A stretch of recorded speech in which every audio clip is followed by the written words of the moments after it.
Welcome to Sukesh economy classes.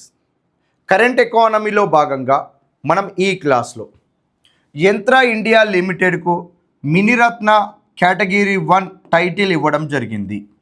వీటికి సంబంధించిన అంశాలు ఏంటిదండి?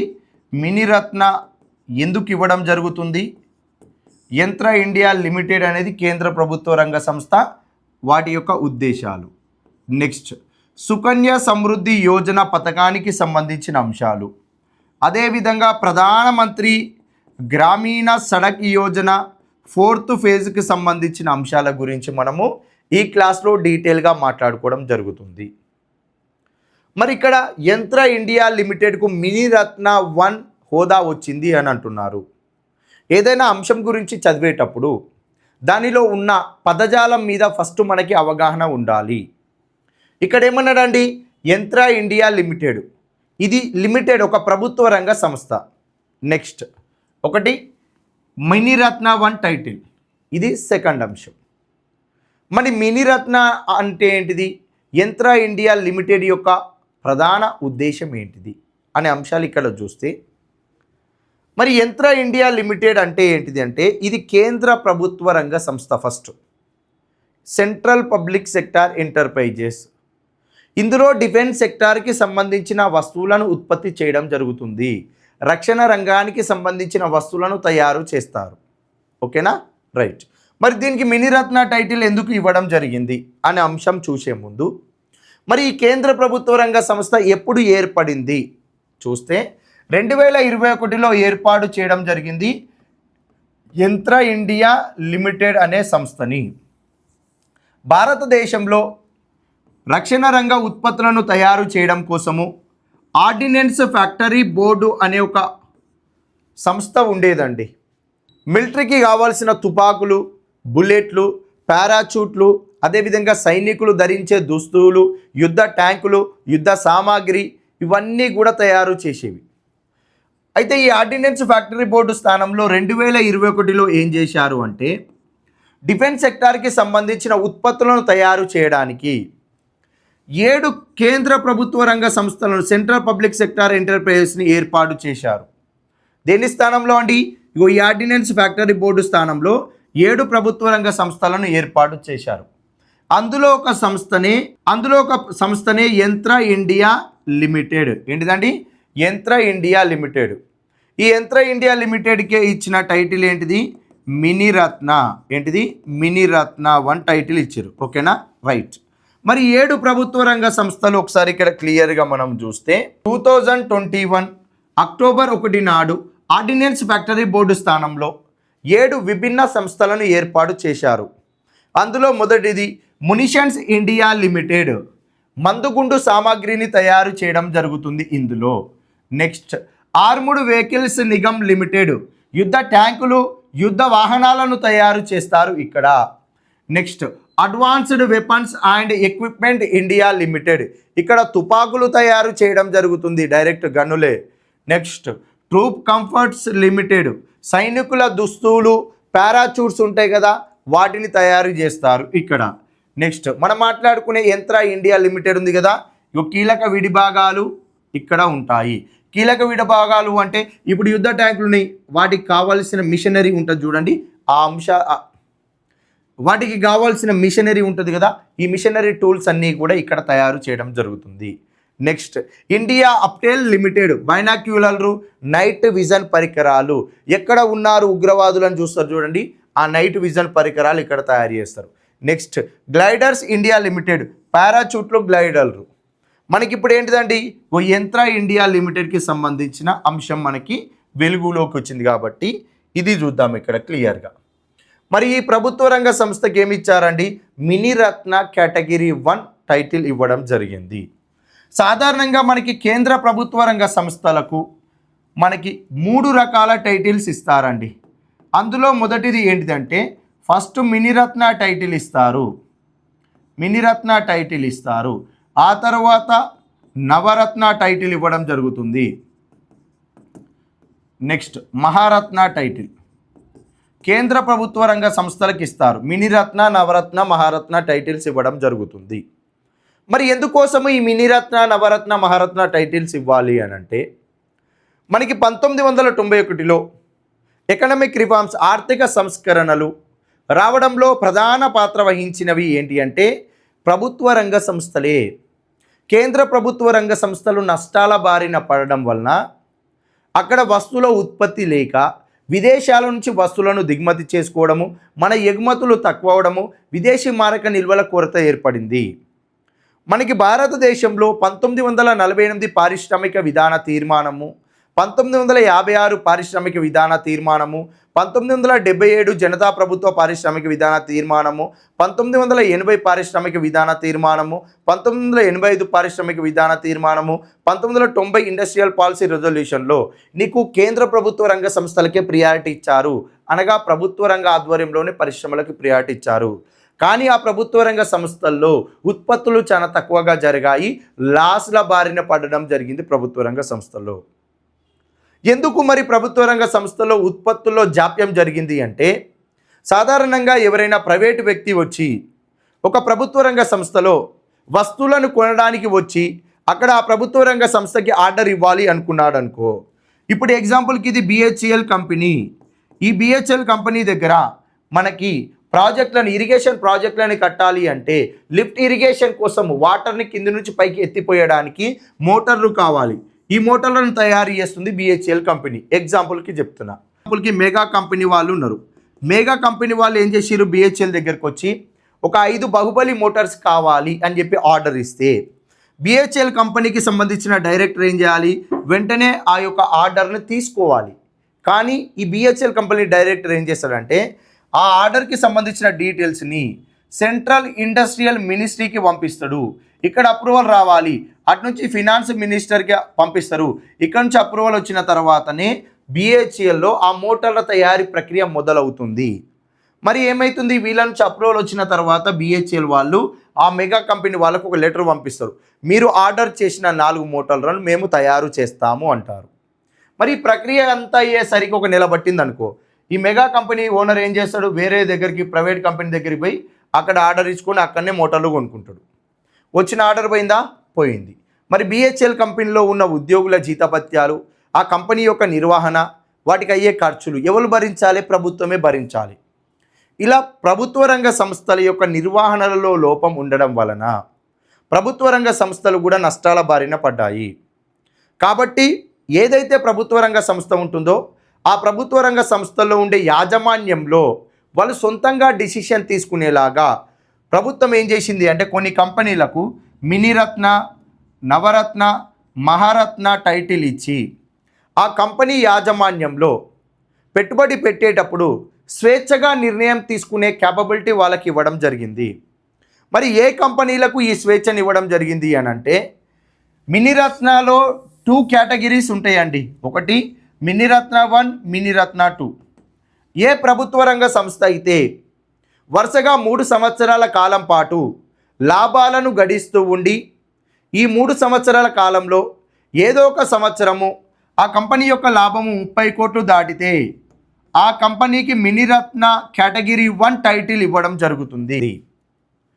మరి నవరత్న టైటిల్ ఎప్పుడు ఇస్తారు అంటే ఏ ప్రభుత్వ రంగ సంస్థకైతే నవరత్న టైటిల్ ఇవ్వాలి అనుకుంటారో అది ముందుగా మినిరత్న టైటిల్ని సాధించి ఉండాలి.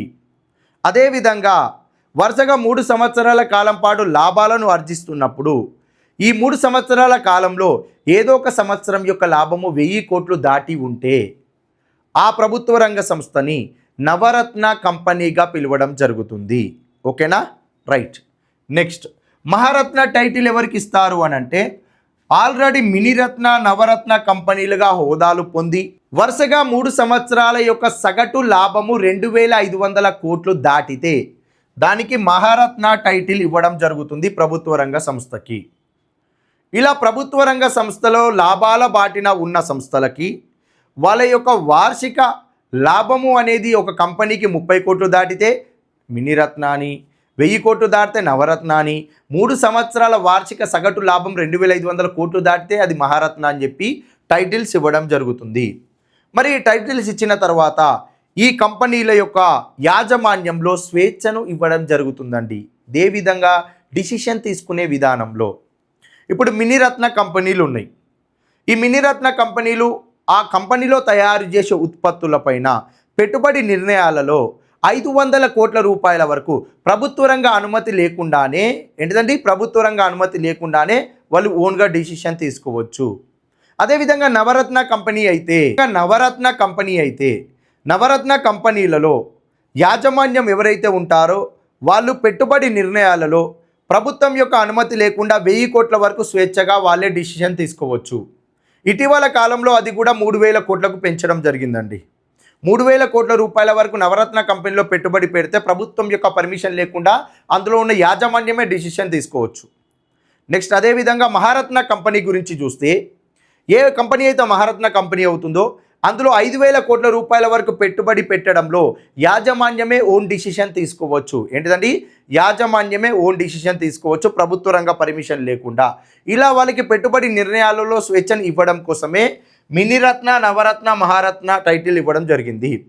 మరి ఇక్కడ యంత్ర ఇండియా లిమిటెడ్కు మినిరత్న 1 హోదా ఇవ్వడం జరిగింది కాబట్టి ఈ యంత్ర ఇండియా లిమిటెడ్లో తయారు చేసే వస్తువులపైన చేసే పెట్టుబడి నిర్ణయంలో యాజమాన్యానికి 500 కోట్ల రూపాయల వరకు ప్రభుత్వ పర్మిషన్ లేకుండా వాళ్ళు స్వేచ్ఛగా నిర్ణయం తీసుకునే హోదాను వీళ్ళు దక్కించుకోవడం జరిగిందండి.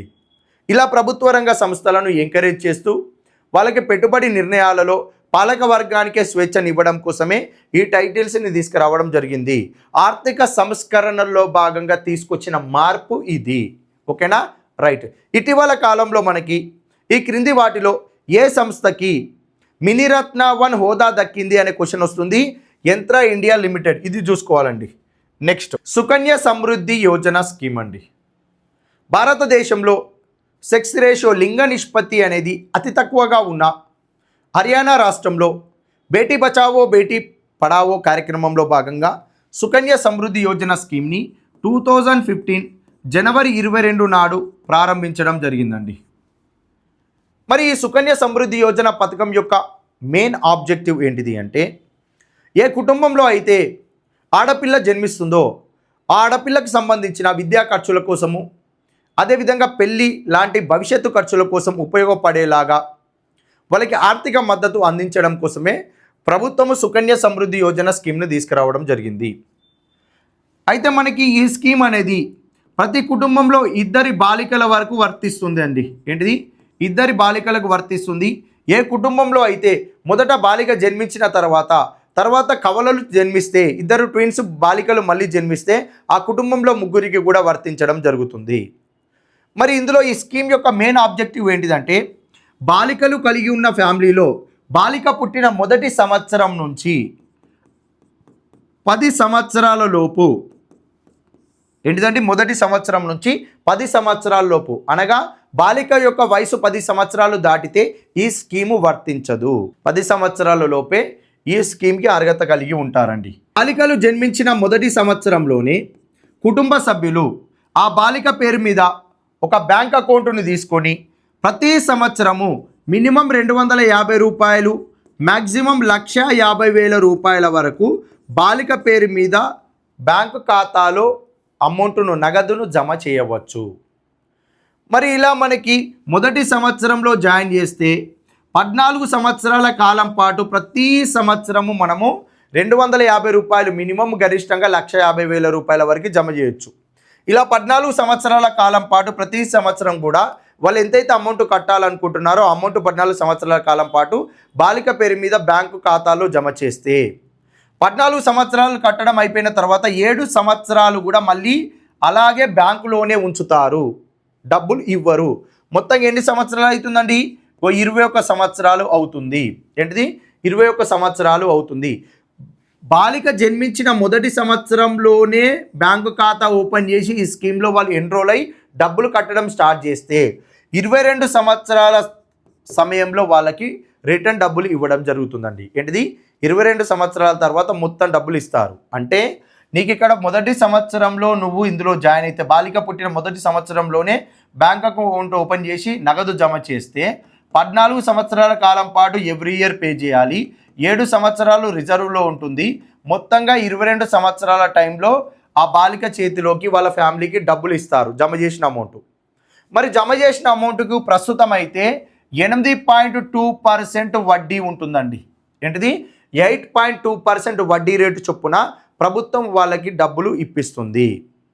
మరి ఇప్పుడు ఆడపిల్ల బ్యాంక్ అకౌంట్లో మనకి ఈ డబ్బులు జమ చేస్తున్నాం కదా, ఇది ఇన్కమ్ ట్యాక్స్ పరిధిలోకి రావు. ఈ అమౌంట్ గుర్తుపెట్టుకోండి, ఏంటిది ఆదాయపు పన్నులో భాగంగా ఈ అమౌంట్ను మనకి లెక్కించడం జరగదు. ఇప్పుడు ఎగ్జాంపుల్కి 5 సంవత్సరాల బాలిక ఉన్నది. ఈ 5 సంవత్సరాల బాలిక పేరిట అప్పుడే బ్యాంక్ అకౌంట్ ఓపెన్ చేశారు ఈ సుకన్య సమృద్ధి యోజనలో భాగంగా. 5 సంవత్సరాల కాలం నుంచి ఏం చేశారు అంటే ఎవ్రీ ఇయర్ 250 రూపాయలు కట్టాలనుకున్నారు, లేదా 1 లక్ష రూపాయలు జమ చేయాలనుకున్నారు. 14 సంవత్సరాల కాలం పాటు ఏం చేసిరు, జమ చేసిరు నగదు. 7 సంవత్సరాల కాలం పాటు రిజర్వ్లో ఉంచారు. మొత్తం ఎంతైందండి, ఇక్కడ 21 సంవత్సరాలు బ్యాంకులోనే డబ్బు ఉండే. 5 సంవత్సరాలు 26 సంవత్సరాల తర్వాత ఏమవుతుంది అంటే ఆడపిల్ల బ్యాంక్ ఖాతా నుంచి డబ్బులు మనం ఉపసంహరించుకోవచ్చు. ఇలా ఉంటుంది ఈ స్కీమ్ అనేది. మరి ఇప్పుడు ఎవరైతే మన బాలికల పేరిట ఇది పే చేస్తున్నామో, మరి ఆ బాలికలు విద్యా ఖర్చుల కోసము సడన్గా తీసుకోవాలి అని అనుకుంటే వాళ్ళు జమ చేసిన అమౌంట్లో 50% వరకు డబ్బులు తీసుకోవడానికి అవకాశం ఉంది విద్యా ఖర్చుల కోసము. ఓకేనా, 50% అంటే ఇప్పుడు 5 సంవత్సరాలకు పే చేసిరండి, 20 సంవత్సరాలు వచ్చింది మహిళ, హయ్యర్ ఎడ్యుకేషన్ కోసం డబ్బులు కావాలి. బ్యాంక్ అకౌంట్లో సపోజ్ మనకి 20 లక్షలు ఉన్నాయి అనుకున్నాం, వాళ్ళు జమ చేసినాయి, అందులో 10 లక్షలు వెనక్కి తీసుకోవడానికి అవకాశం ఉంటుంది. మరి ఈ స్కీమ్ని ప్రతి సంవత్సరం కూడా ప్రభుత్వము నిబద్ధతతోటి అమలు చేస్తుంది. ప్రతి సంవత్సరం కూడా 8.2% నుంచి 8.6% మధ్యలో మహిళా అకౌంట్కు వడ్డీ రేటు 8.2 నుంచి 8.6 మధ్యలో మనకి ప్రభుత్వం అందించడం జరుగుతుందండి బ్యాంకుల ద్వారా. ఇది చూసుకోవాలి. ఓకేనా, రైట్. నెక్స్ట్ అదేవిధంగా ప్రధానమంత్రి గ్రామీణ సడక్ యోజన అండి. భారతదేశంలోని ప్రతి గ్రామీణ ప్రాంతానికి, ప్రతి పల్లె ప్రాంతానికి, ట్రైబల్ ఏరియాకు, హిల్ ఏరియాస్కి ట్రాన్స్పోర్ట్ ఫెసిలిటీని కల్పించడం కోసం తీసుకొచ్చిన స్కీమే ప్రధానమంత్రి గ్రామీణ సడక్ యోజన. ఈ స్కీమ్ను తీసుకొచ్చింది ఎప్పుడు అంటే 2000 సంవత్సరం డిసెంబర్లో ఈ స్కీమ్ను ప్రారంభించారండి. ఈ స్కీమ్ ప్రారంభించినప్పటి నుంచి ప్రస్తుతానికి 4th స్టేజ్ స్టార్ట్ అయింది. ఈ 4th స్టేజ్ అనేది 2029 వరకు కూడా కంటిన్యూ అవుతుంది. మరి భారతదేశంలో ప్రారంభంలో ఒక గ్రామీణ ప్రాంతం నుంచి ఒక గ్రామీణ ప్రాంతానికి, ఒక ట్రైబల్ ఏరియా నుంచి ఇంకొక గ్రామీణ ప్రాంతానికి ఇలా మనకి రోడ్డు కనెక్టివిటీని, రోడ్డులను అనుసంధానం చేసి రోడ్లను నిర్మించడం జరిగింది.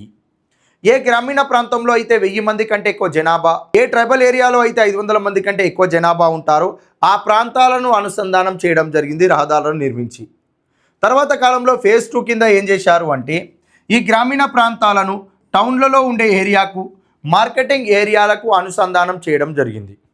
నెక్స్ట్ అదేవిధంగా ఫేజ్ 3 కింద గ్రామీణ ప్రాంతాల వారికి మెరుగైన హాస్పిటల్ సౌకర్యం కలగాలి అంటే పెద్ద పెద్ద టౌన్లతోటి కూడా వీళ్ళని అనుసంధానం చేయాలని చెప్పి ఈ గ్రామీణ ప్రాంత రోడ్లను టౌన్లకి అనుసంధానం చేయడం జరిగింది.